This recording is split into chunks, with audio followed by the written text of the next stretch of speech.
আসসালামু আলাইকুম ওয়া রাহমাতুল্লাহ। সুপ্রিয় আলোর পথের দর্শক মণ্ডলী, আশা করি মহান আল্লাহ রব্বুল আলামিনের অশেষ মেহেরবানি ও দয়ায় আপনারা সবাই ভালো আছেন। প্রিয় দর্শক, আজকে আমরা আলোচনা করব মৃত্যুর পর ফেরেশতারা লাশের সাথে কি করে। যখন লাশটিকে দাফন করে আপনজন চলে যায় তখন সেই লাশের সাথে কি হয় এ নিয়ে আমরা আলোচনা করব এবং রিপোর্টের শেষ অংশে আমরা আলোচনা করব যে দোয়াটি পাঠ করলে মুনকার নেকিরের প্রশ্নের জবাব খুব সহজভাবে দেওয়া যায়। প্রিয় দর্শক, হযরত আজরাইল আলাইহিস সালাম যখন আত্মা কবজ করে নেন তখন আত্মা দেহকে বলে দেয়, হে দেহ, আল্লাহ তোমাকে সুপ্রতিদান দিক। তুমি আমার সঙ্গী হয়ে আল্লাহর আনুগত্যে অগ্রগামী ছিলে আর আল্লাহর অবাধ্যে ছিলে খুবই পশ্চাৎপদ। তুমি আমার পক্ষ থেকে মোবারকবাদ গ্রহণ করো, কেননা আজ তুমি নিজেও মুক্তি পেয়েছ আর আমাকেও নাজাত দিয়েছ। এভাবে দেহ আত্মাকে মোবারকবাদ দেয়। মুমিন বান্দার মৃত্যুতে জমিনের যে সকল অংশে সে ইবাদত করত সেগুলো কাঁদতে থাকে। আকাশের যে সকল দুয়ার দিয়ে তার নেক আমল উপরে উঠত সে সকল দুয়ার তার জন্য কাঁদতে থাকে। যে দরজা দিয়ে তার রিজিক নেমে আসত সে দরজাও কাঁদতে থাকে। আকাশ জমিনের এই ক্রন্দন দীর্ঘ 40 দিন পর্যন্ত অব্যাহত থাকে।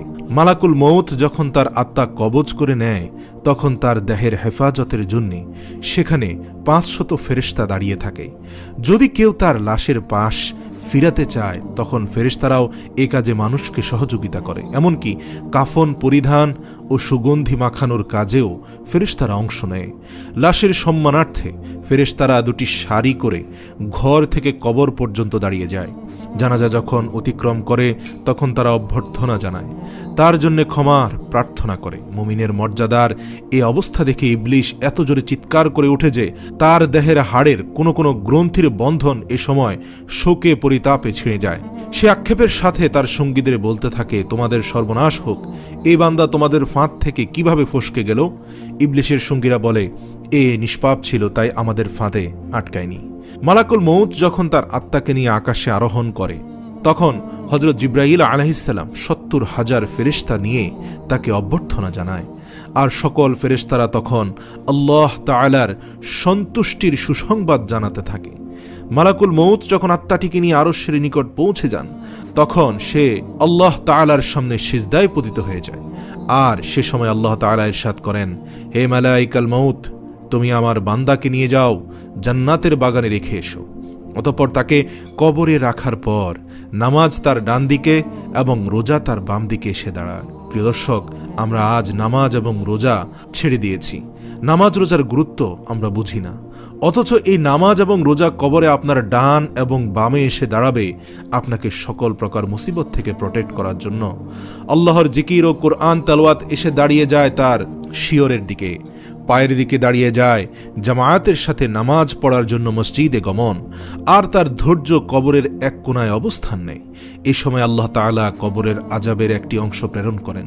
আযাবটি এসে কবরের ডান দিক থেকে প্রবেশ করতে চায়, কিন্তু নামাজ তাকে বাধা দিয়ে বলে, আযাব তুমি পিছিয়ে যাও, খোদার কসম এই বান্দাটি সারা জীবন কষ্টে ছিল, কবরে আসার পর তার কিছুটা আরাম মিলেছে। রাসূল সাল্লাল্লাহু আলাইহি ওয়াসাল্লাম ফরমান, আযাব তখন ডান দিক থেকে সরে যায় বাম দিকে যায়, বাম দিক থেকে সরে যায় রোজা নামাজের মতো আযাবকে জবাব দিয়ে প্রতিহত করে। আযাব এবার মাথার দিক থেকে আসতে চেষ্টা করলেও একই রকম জবাব আসে। মোট কথা, আযাব যেদিক থেকে আসতে চায় সেদিক থেকেই তার জন্য প্রতিবন্ধকতা সৃষ্টি হয়। অবশেষে আযাব যখন দেখে আল্লাহর এই নেক বান্দার আমল সব দিক থেকেই তার জন্য প্রতিরক্ষার দেয়াল সৃষ্টি করে রেখেছে তখন সে ফিরে যায়। আর সে সময় সবর উঠে নেক আমল সমূহকে বলতে থাকে, এই আযাবের প্রতিরক্ষায় আমি এজন্য আসিনি যে মূলত তোমাদের শক্তির পরিমাণ দেখাই আমার উদ্দেশ্য ছিল। তোমরা যদি তাকে প্রতিহত করতে ব্যর্থ হতে তাহলে আমি অবশ্যই এসে এই বান্দাকে আযাব থেকে রক্ষা করতাম। তোমরাই যখন যথেষ্ট হয়ে দাঁড়ালে তাই আমি সবরই করলাম, এজন্য অতিরিক্ত সঞ্চয় হয়ে রয়ে গেলাম। ফুলসিরাত আর মিজানে আমি তার কাজে আসবো ইনশাআল্লাহ। এরপর ওই বান্দার নিকট এমন দুজন ফেরেশতা আসে যাদের চোখ নীল বর্ণের, আওয়াজ ভয়ঙ্কর, গরুর শিংয়ের ন্যায় দাঁত এবং তাদের শ্বাসের সাথে নাসারন্ধ্র দিয়ে অগ্নিশিখা বের হয়। ফেরেশতাদ্বয়ের উভয় কাঁধের মধ্যবর্তী স্থান খুবই প্রশস্ত। তারা মুমিন বান্দা ছাড়া আর কারো উপর দয়া করতে জানে না। এই দুজন ফেরেশতাকেই মুনকার নাকির বলা হয়। ওদের হাতে একটি হাতুড়ি থাকে। এটি এতই ভারী যে সকল মানব দানব মিলে একত্রিত হলেও তা উত্তোলন করতে সক্ষম হবে না। এই দুজন ফেরেশতা কবরে প্রবেশ করে লাশকে বলে ওঠে, বসো। লাশ তৎক্ষণাৎ উঠে বসে যায় এবং কাফনের কাপড় খুলে পড়ে যায়। ফেরেশতা তখন জিজ্ঞেস করে, তোমার প্রভুকে? তোমার ধর্ম কি? তোমার নবীকে? জবাবে সে বলে, আমার রব হলেন আল্লাহ সুবহানাহু ওয়া তাআলা, যার কোনো অংশীদার নেই। আমি জীবনে আমার প্রভুর সাথে কোনো অংশীদার করিনি। আমার ধর্ম ইসলাম, আর ইসলাম মানে হচ্ছে আত্মসমর্পণ। আমি আমার প্রভুর নিকট আত্মসমর্পণ করেছি। আর আমার নবীর নাম হযরত মুহাম্মদ সাল্লাল্লাহু আলাইহি ওয়াসাল্লাম, যিনি হলেন আমার নবী। তারপর আর কোনো নবীর আগমন হবে না এবং হয়নি। আমি আজীবন আমার নবীর অনুকরণ করেছি। ফেরেশতা জবাব শুনে বললেন, তুমি সত্য বলেছ। অতঃপর কবরকে চারদিক থেকে প্রশস্ত করে বলেন, তুমি উপরে একটু দিকে তাকিয়ে দেখো। সে উপরের দিকে তাকায়, তখন আকাশের শেষ সীমানাতক তার চোখের সামনে ভেসে ওঠে। ফেরেশতারা বলেন, হে আল্লাহর বন্ধু, এটা তোমার অবস্থানের ঠিকানা। আল্লাহর আনুগত্যের বিনিময়ে তুমি এটা পেয়েছ। বর্ণনার এই পর্যায়ে এসে রাসূল সাল্লাল্লাহু আলাইহি সাল্লাম বলেন, ওই সত্তার কসম যার মুঠোয় আমার প্রাণ। মুমিন বান্দা তখন এতই আনন্দ অনুভব করে যা কখনোই শেষ হবার নয়। অতঃপর ওই বান্দাকে আবার নির্দেশ দিয়ে বলা হয় যে, তুমি নিচের দিকে দেখো। নিচের দিকে যখন সে তাকায়, তখন দোজখের শেষ সীমানা পর্যন্ত তার দৃষ্টির গোচরে চলে আসে। ফেরেশতা তখন তাকে বলে, হে আল্লাহর প্রিয় পাত্র, এ ভয়ানক নরক থেকে তুমি নাজাত পেয়েছ। রাসূল সাল্লাল্লাহু আলাইহি ওয়াসাল্লাম ইরশাদ করেন, ওই বান্দার এই সময় এমন পুলকানুভূতি অর্জিত হয় যা কখনো সমাপ্ত হবার নয়। অতঃপর স্বর্গের ৭৭টি দরজা তার জন্য উন্মুক্ত করে দেয়া হয়। এসব দুয়ার দিয়ে জান্নাতের সৌরভ এবং সুশীতল সমীকরণ তার কবরে পৌঁছতে থাকে এবং ততদিন পর্যন্ত থাকবে যতদিন সে কবরে থাকবে।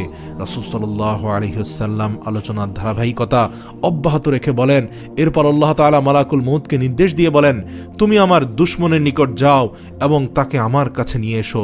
আমি প্রাচুর্যের সাথে তাকে রুজি দিয়েছি, সীমাহীন নিয়ামতের বাড়িপাত করেছি তার উপর, কিন্তু সে আমার সাথে শুধু অবাধ্যতাই করে ফিরেছে।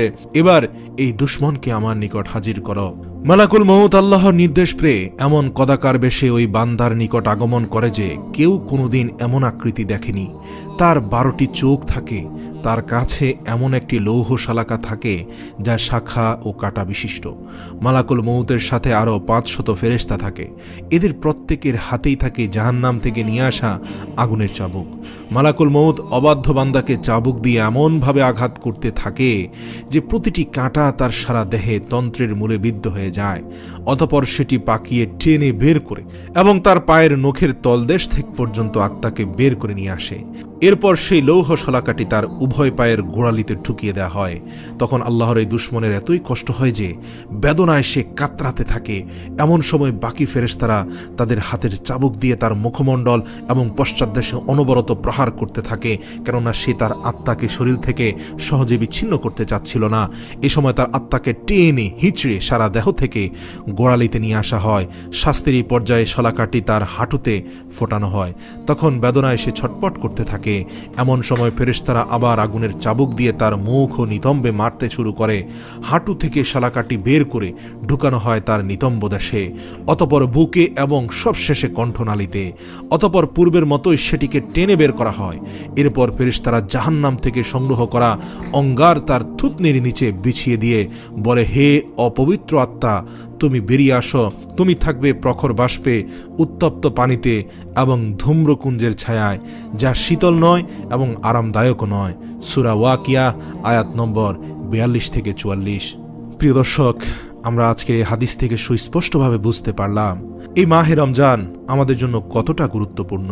এই রমজানের সিয়াম সাধনা কবরে আমার বাম পাশে এসে দাঁড়াবে এবং আমার সালাত আমার ডান পাশে এসে দাঁড়াবে।